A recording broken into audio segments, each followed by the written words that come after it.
மத்திய பிரதேச ரேவா மாவட்டத்தில் ஓபிசி மகாசபா மாநில பொதுச் செயலாளர் அப்பு கன்னோஜியா தொடர்பான அதிர்ச்சி சம்பவம் சமூக ஊடகங்களில் வைரலாகி வருகிறது. தனது காதலியுடன் பிளாட்ல இருந்த அப்புவை மனைவி வந்தனா கன்னோஜியா கையும் களவுமாக பிடிச்சிருக்காங்க. இந்த சம்பவம் அப்பகுதியில பெரும் பரபரப்பை ஏற்படுத்தியிருக்கு. நமது சேனல்ல பாத்தீங்கன்னா தினமும் நடக்கக்கூடிய பல்வேறு விதமான குற்ற சம்பவங்களை குறித்து உடனுக்குடன் செய்திகள் பதிவேற்றம் பண்ணிட்டு வரோம். நீங்களும் இது போன்ற செய்திகளை உடனுக்குடன் தெரிஞ்சுக்க மறக்காம நம்ம சேனலை சப்ஸ்கிரைப் பண்ணுங்க, பெல் ஐக்கானை கிளிக் பண்ணுங்க. அப்பதான் நம்ம போடக்கூடிய வீடியோ உங்களுக்கு உடனுக்குடன் நோட்டிபிகேஷனா வந்து சேரும். போலீஸ் தகவலின்படி சம்பவம் புதன்கிழமை இரவு சுமார் 9 மணி அளவில் பிச்சியா பகுதியில் உள்ள பிரதமர் ஆவாஸ் யோஜனா குடியிருப்பில் நடந்திருக்கு. 3வது மாடியில் காதலியுடன் இருந்த பப்புவிடம் இது குறித்து தகவல் கிடைத்த மனைவி மகனுடன் வந்து சண்டையை தொடங்கியிருக்காங்க. அப்போது பப்பு வடிகால் குழாய் வழியாக கீழே இறங்கி தப்பி இருக்காரு.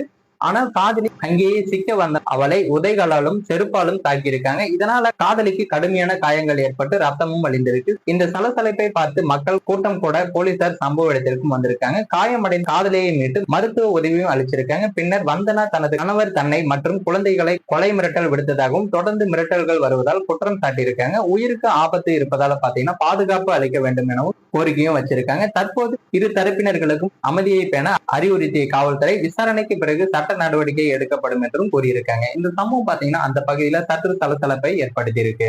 மேலும் இது போன்ற வீடியோக்களை உடனுக்குடன் காண மறக்காம நம்ம சேனலை சப்ஸ்கிரைப் பண்ணுங்க, பெல் ஐக்கானை கிளிக் பண்ணுங்க. அப்பதான் நம்மளுடைய வீடியோ உங்களுக்கு உடனுக்குடன் நோட்டிபிகேஷனா வந்து சேரும்.